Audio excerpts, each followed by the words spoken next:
Welcome back to the Lanterne Rouge Cycling Podcast, presented by Zwift for Tirreno-Adriatico Stage 7, the final stage. Now, maybe if they reverse the parkour, it would be a little bit more interesting as the final stage for GC. This used to be the opening time trial. They'd finish here in the opening time trial. Or maybe it was the final time trial. But now it's a sprint stage, 155 Ks. There's medium mountain in the first half, and then the last half they go up and down the seafront on the flat, which is great stuff in San Benedetto del Tronto. Now, those mountains at the start could be used. Dainese said after the stage that he and DSM, they really wanted to make it more difficult for riders like Philipsen, Groenewegen, and Jakobsen and have more of a reduced sprint, but the other teams were sort of letting his wheel go, and eventually a decent enough break formed, Benji. Yes, certainly. We had in the breakaway Nos Peters from Agerzère, Honoré from EF Education first. We had Fortunato from Eolo, Zoccarato, another Italian pro team rider, Armirai, Van den Abele Ferron, and Arthur Klukers. Klukers is one of those guys that, I swear, a pretty talented Luxembourg guy that ended up signing for Tudor. But anyway, this break was up the road, and it's a large breakaway, so it's going to take a bit more riders to control, but there's enough teams here that won the sprint day. You've got so many sprinters that haven't gotten their victory yet. Groenewegen wants his team to chase a bit because they always chase on any possibility for a sprint stage, which I probably enjoy. Next to that, Quickstep's a team that wants a sprint. We've got Alpecin who wants a sprint. We've got DSM who wants to make it a bit hard. So as a consequence, they're also making it tougher for this breakaway. So there's so many sprint teams that want something out of the stage that eventually this break would be getting caught. But it took a bit long, I would say. But maybe that's a calculated thing, eh? Maybe the peloton knows, oh, we don't necessarily need to go all out because the break's like a half a minute ahead. So let's wait a bit longer. Let's catch them in the last portion. And that's what they were being caught at in the last portion. Now, we're going to go straight to a sprint, right? Yeah, it looked like, oh, they might not get caught, but there's too many teams that have worked here. There were some teams, they were like dicing with, do we try and keep our last man? Do we, use him to pull? Like in Kerner last year, Quickstep used their whole team to pull because they needed to bring back Laporte, and they only managed to do it in the last 300 meters.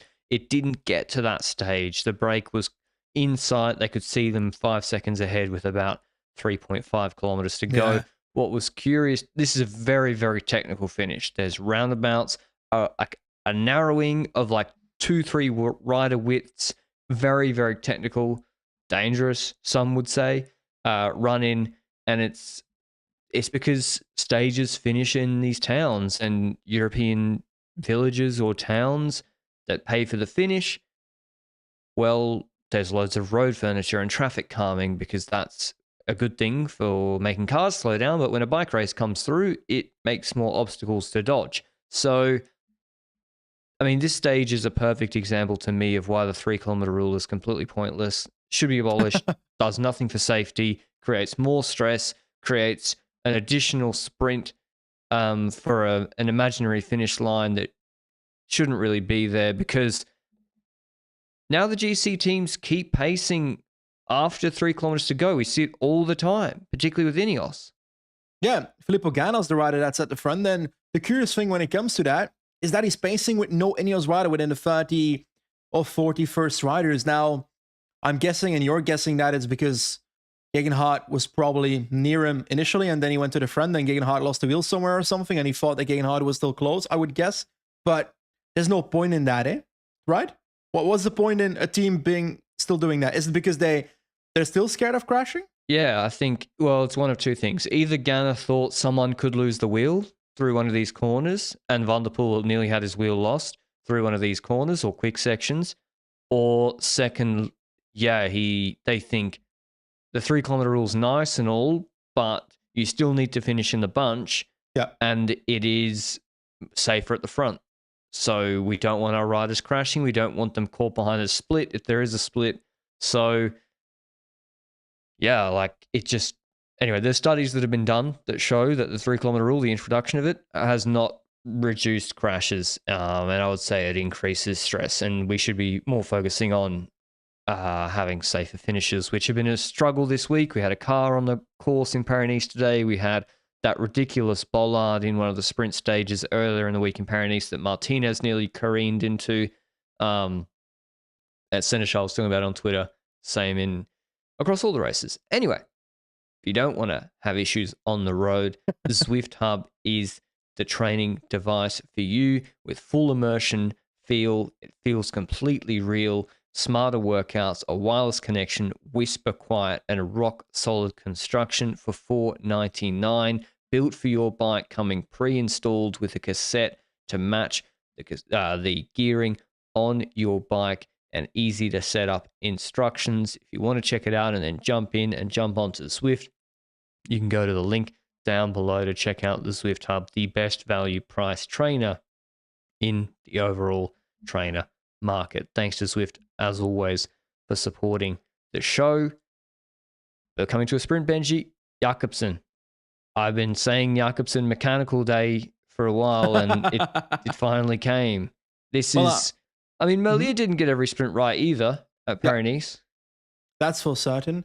Now we're going into this final stretch, and we see certain teams applying certain strategies. Quickstep, one of them is that they're moving up with a 4-man train. Jakobsen in last wheel with 2 kilometers to go on the left side of the road, and they're actually failing to do so because they've got 3 riders with them, and Jakobsen loses the wheel with 1.9 kilometers to go and gets, I don't know, there was a gap to follow the rider, but he didn't really go for it.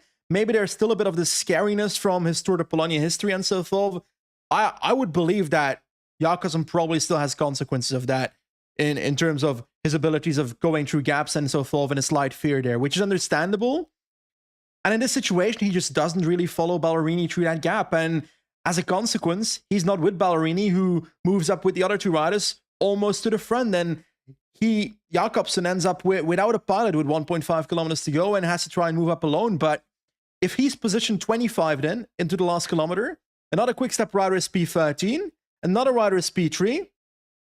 Those 2 riders are not going to be able to help out Jakobsen from those positions. So if you're them, you look back and you try and find Jakobsen again and you try and fix the situation, right? Is that not also kind of their fault?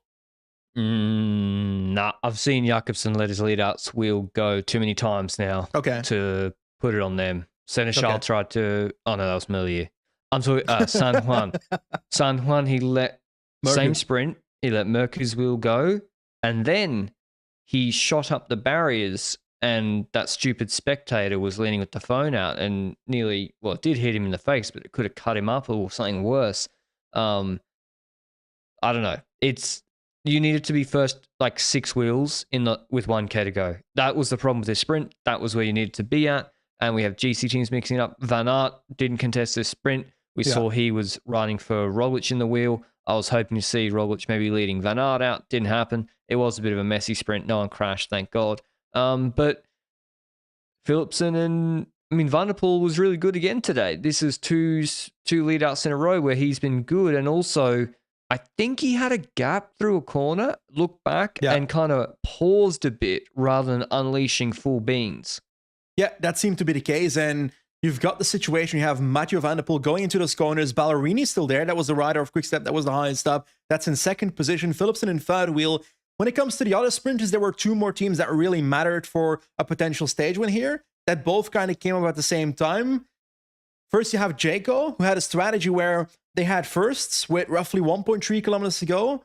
Mesgets pacing or piloting Groenewegen to the front. I think it was on the left side of the road, but I'm not sure about it.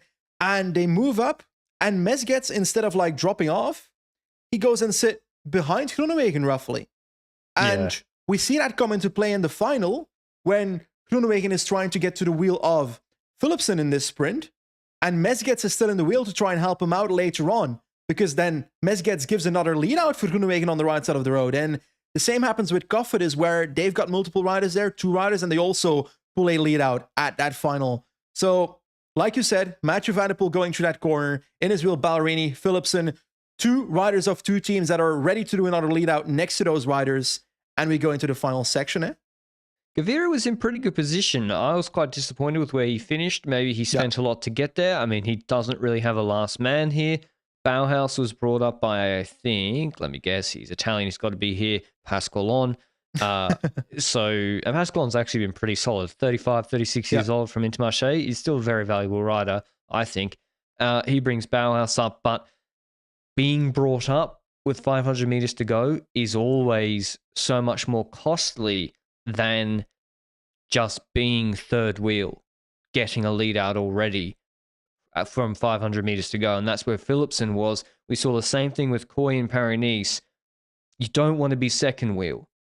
You get less draft in second position. Third wheel's where he is. He's behind the quick step lead out and his own lead out.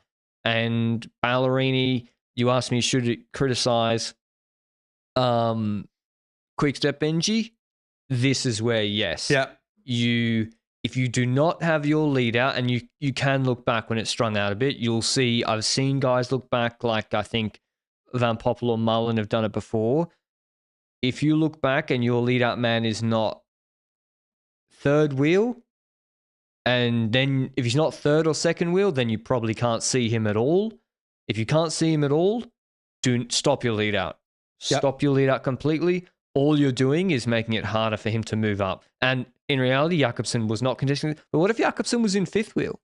Yep. Or sixth wheel? And you're basically delivering Philipsen and dropping him off at, I think, 140, 135, and you're dropping Groenewegen off there. Even if Jakobsen's fourth or fifth wheel, he can't make it up because those guys are going to do 10 seconds, and it's impossible for him to win. Now, if you stop at 225 and Jakobsen's in fourth or fifth wheel, well, now they're going to have to launch too early, and they will launch. So that's something where you will see Merku as well. He will stop his lead out if he can't see his guy in the wheel, because why help someone else? And that's what happens. Philipsen jumps. He's super aero. It's that close to the finish. And I thought Groenewegen was going to beat him, actually. Really? I thought Groenewegen was going to be able to jump out of his wheel because when he is in good position, he has that huge burst, but he either spent too much or Philipsen is... I mean, he's gotten quicker. This is what we were saying about Coy. It's like, okay, Coy's not blowing the doors off at 21 years old, but Philipsen wasn't in 21 either, and now he's beating Groenewegen easily, straight up. Yeah. So, I don't know. Impressive from Philipsen, impressive from Van der Poel. 2 stage wins. Good Tirreno from them. Yep, for certain. We know that Philipsen's one of the best sprinters in the world. Last year, he was the best sprinter in the world, in my opinion. And that's partially also because he has that quality of positioning himself that well, because he can dive through every single small gap. And we saw that a few times today as well, where he fights his way into positions by just being there quicker than others, because he can go through gaps that others can't go through. And that's once again available here. Now, Groenewegen is once again brought perfectly to the wheel of Philipsen there by Mesgets on the right side of the road at 600 meters to go, after already being piloted to the front already. So I'd argue that Jaco actually really got it right as well, despite Groenewegen not beating Philipsen here. The lead out was top notch. And the same for Cofidis. I have no clue who finished where for Cofidis. I'm guessing it's going to be for Kokar. Oh, Consani, that explains. Kokar is probably not here then. Okay, yeah, that makes sense. But yeah, Gaviria, he was basically behind the Cofidis and Jaco train with 600 meters to go. So I was like, it's maybe a bit too far. Biniam's too far. Looks like there was another Intermarché rider fighting there for the sprint. That's probably going to be Teunissen, is my guess. I should probably look at the top 10 to actually see which riders these are. But there's no Intermarché rider in the top 10, so I've got no clue who that rider is. I'm going to guess Teunissen. But yeah, it's like, Jordi Mees is also that kind of rider now where he wasn't in that position when the sprint started, and he's then fighting in that 10th position, and you can't win a race like that. What do you think about this? There's a lot of sprinters that have an opportunity to move up with roughly 500, 600 meters to go, and from like an 8th or 9th position, and don't do so because they want to save their energy for the final sprint. But you can't win anyway, right? From that position, so wouldn't it be better to just risk it for the victory? Spend a bit of energy moving up in the wind on the right side, try and fight a position in front of you to then sprint from that wheel, because otherwise you can't win in the first place. You're kind of damned if you do, damned if you don't, I guess. I mean, Gaviria launched early the other day, nearly won. So is Gaviria regretting not jumping? He finishes 10th here. The other day, he nearly won. So, I don't know. The problem was the good sprinters, the best sprinters here, were also in the best position, apart from Jakobsen, being Philipsen and Groenewegen. So if they're in good position, they're dropped off with 200 or less. Like, you got these guys ruined everybody. Dainese came 3rd from bad position. Bauhaus 4th, Consoni 5th, Nizzolo 6th, Mace 7th, Russo on RK 8th, and Kolnagi and Gaviria. Other news, Kelderman didn't start the stage because of his crash yesterday. Pidcock crashed during the stage and abandoned, which is a shame because I think he was supposed to do Milano Sanremo next weekend, and I don't know. It's obviously I don't know his condition. So hopefully he's okay. And in terms of GC, Roglic wins. They were lying to us, Benji. Roglic here with no pressure, just to ride around Italy. I think not. Wins GC by 18 seconds out of Almeida. Gegenhardt, a good result. Third in 23 seconds. Kamna, very nice, 34 seconds in fourth. Then Ciccone, Landa, Carthy looking good in seventh. But with a longer climb, I think Carthy would have been better than that. Vlasov 8th, Pinot 9th, Adam Yates 10th. I will say this was a very bonus and medium mountain heavy race, and some of the pure climbers like Mas, Carthy, and Landa were hampered by this parkour in the mountain stage. Maybe you've already said it, but who lost position in GC? Because I swear Pinot was 10th this morning. Wilco? Or... I don't know. Leknesund? No, I don't know. Wilco, was he in top 10? Enric. Enrique's gone. No, that can't be right. That's not Has right. To be wrong. He finished. I saw him finish next to Roglic at the finish. Okay, then just forget what we just said. The list I'm looking at is wrong. He wrong, must have changed bike. Yeah. There was some drama this morning, though, when it comes to the times of GC riders. Because we had a situation where this morning, we had an announcement by Paris-Nice that there would be a penalty for certain riders. Okay, Tirreno-Adriatico. All these races, come on, man. Can't do anything about it, eh? So many races. Anyway, in Tirreno-Adriatico, there would be a time penalty of 20 seconds for certain riders that rode on the footpath on the Muro del Borgo di... whatever. Yeah. The steep climb yesterday, and I completely forgot what it's called. That climb, there was like a side of the road where with some bollards, and certain riders rode on the footpath, then went on the road again when the bollards were there. There's also certain riders that went behind the bollards on the footpath, and some of those riders got penalized 20 seconds. Now, this morning... And 500 francs. Wow. 500 Swiss francs. They're going to be so sad about the 500 Swiss francs. You give 500 Swiss francs? The team probably paid 500 Swiss francs, I'm pretty sure. No? Actually, that's an interesting question. Can any team let us know who pays the fines? Exactly. No, it's the riders. That's true. And also, like, is there like a scaling francs. system? Because, like, a Conti team shouldn't pay the same fines as a World Tour team, right? They do. It's crazy. Pretty Anyway. Sure. And the women pay the same, didn't they? I don't know. There was, like, some drama, right? There was, when it comes to, like, a few years ago in the Ronde van Vlaanderen when Borghese had her DSQ because of throwing a bottle or something. Something vague. Anyway, situation was as follows. Landa and Carthy would lose 20 seconds and would drop in GC. With Mas being in GC at that time, that would mean that Pinot would move up to 8th position. Is he not fined? No, he was the mover onwards to the top to 8th position, while Carthy and Landa would drop to 9th and to 10th and 11th because Adam Yates would then come above the 10th rider. I don't know. There was a movement there. Anyway, just to talk about it, what do you think about this penalty? Knowing that the rules say as followed, we know that riding on the footpath, if it's indicated and obvious that it's a footpath, like if there's a level change, which there wasn't. It says level change or physical features. What is a physical feature? Does a bollard count as a physical feature? I mean, I guess this is the Lampard discussion again, isn't it? Like, isn't this the whole Lampard thing? It's a very similar type of road and road furniture where there's no level change, but there's some indication that one is not like the other.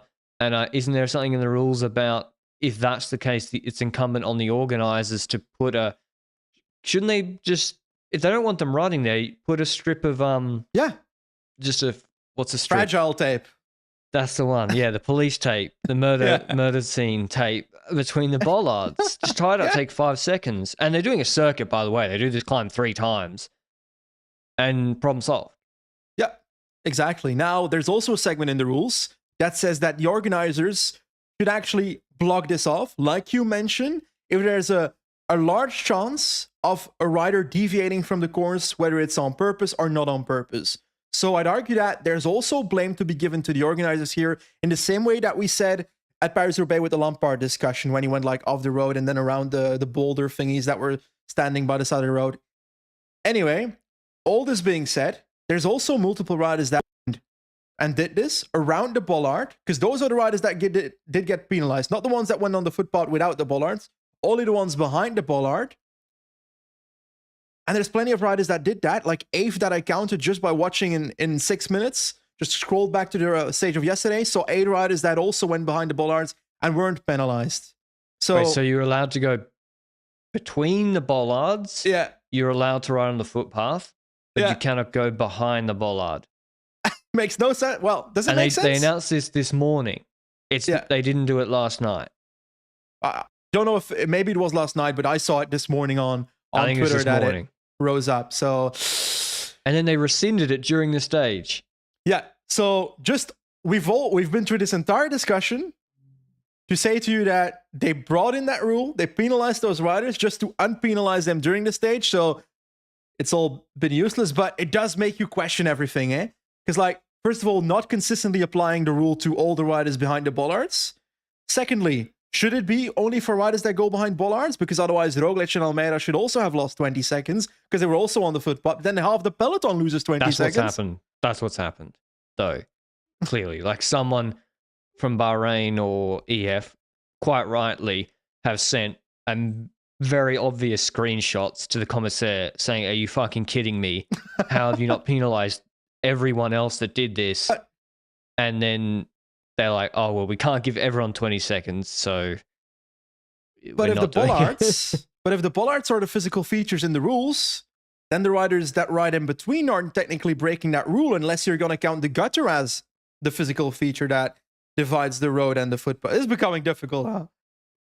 I think with no level change, I mean, you either find them all or you don't. I think drawing a distinction between riding behind the bollard and riding between them, to me, there's no distinction there. If it's a footpath and you're not supposed to ride on it, then you're not supposed to ride on it. The bollards are suggesting that. They're not saying that you're supposed to ride in between just them. ride in between them. That's nonsensical. So you either find everybody or you don't. And they didn't have the stomach to find everybody, so you find nobody. Even though, I don't like riders riding on footpaths or whatever. We also don't know in the commissaire's or DS briefing before Tirreno or in the road book, which I haven't checked, did they say, "Hey, don't ride behind those bollards. We will fine you if you do that." If they have said that, then you find everybody. But they didn't find everybody, so maybe they didn't say that. And if you really care about it, tape it off. Exactly. They should tape it off on paper because that's in the rules. It's a circuit. It's the organizer's fault. Of course. We're not like drive through every kilometer of a 200-kilometer normal road stage and sweep every corner of every bit of that. Is like that is an unreasonable request of organizers. But on a circuit, if you really don't want people to ride somewhere, tape it off. I mean, it's interesting because on those Alcala La Real and those Andalusia finishes, Benji, they're very similar, but there's actually no bollards, but there's people standing in the road. And riders like Landa was there, and the riders used the whole road. The reason Roglic didn't ride behind the bollards, maybe because he was scared of he landed and they crashed him like 5 times. 100%. Anyway, he wins GC here. Just like Paris, I've learnt nothing new, to be honest. You only learn that Roglic's injury is not a lasting one, that he's shown up on level, and that you can expect him to be on a solid level at the Giro d'Italia. That's the only thing you learn from this race. You also learn, like Paris, about the secondary GC riders, I guess. You learn a bit more about Moss confirming once again that he's pretty damn good. That I still argue, if this race has no headwind on the mountain finish, on Sassotetto, Moss wins that stage. Depending on the bonus seconds, he might not win the race, though. Who went with him? Landa? Ciccone? Yeah, I think the climbing guys, I think Roglic, a lot of things were in his favour in this race. First of all, Van Aert was happy to be a domestique the whole time, and so Roglic got to gobble up all the bonus seconds. And listen, he only won by 18 seconds, which is... How many damn bonus seconds did he take? 30. Almeida would have been in first in GC if Roglic wasn't... Right? Yeah, Almeida smoked him in the TT. Not smoked, he beat him by 8 seconds. Roglic TT was bad, 49 seconds. So yeah, like, he wins on bonies, and one of those was where Van Aert crashed out and he won the stage. So swings and roundabouts. I agree. I think Roglic's top climbing shape wasn't quite there. But listen, 3 stage wins in GC. That's a good result for someone coming here without pressure. Otherwise, things I've learnt from GC, Carthy's in much better shape than last year. And UAE, who knows? Ineos, nothing changes, there, right? Gegenhardt third, I think is good. You're right. I'm wrong. I was in Nice head again. These races, like, I'm always mixing them up at the same time when they're on. Should there be one mini Grand Tour between Paris and Tirreno? One, ooh, like a 12-day race. And like the last stage of Sanremo, that's overkill. That's overkill. So yeah, you do. No, it's a Grand Tour. It's the tricolor. You go Tirreno, France, and then Northern Spain, and it's just one race. Yeah, but you start off with stage 1 being Strade Bianche. Yes. No, and then you finish with Clásica Jaén in the south of Spain. And you have to do Fourne Ardèche and Drôme Classic on the way through south of France in the Ardèche region. We're inventing great Grand Tours. Yeah, listen, Tirreno. I don't know. Ineos,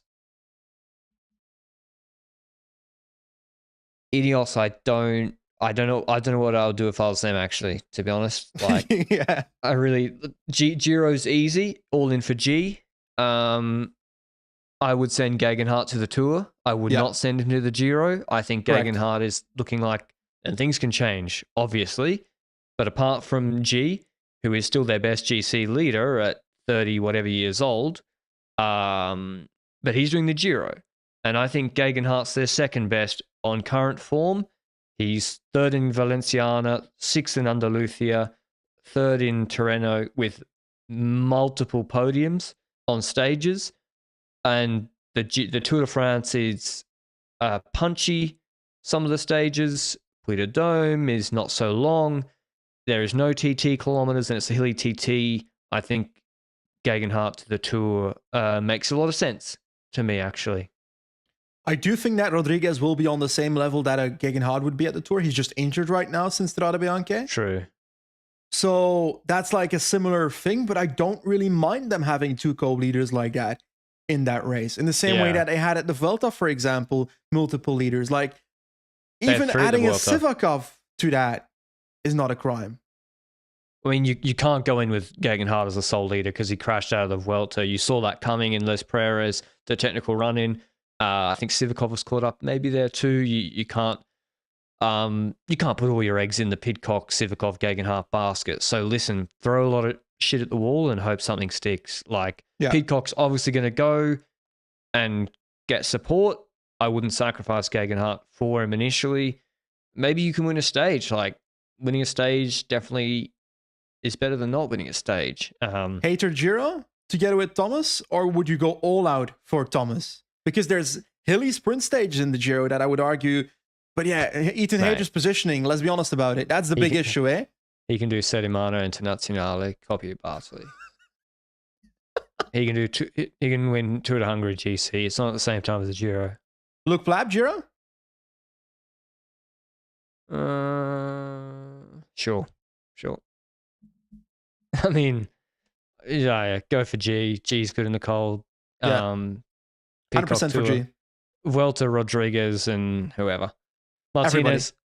I don't know. Like, I've given up trying to predict Martinez's shape. It's like, I thought he'd be good today or in the Pyrenees, and he wasn't. I don't know. Anyway, that was Tirreno-Adriatico.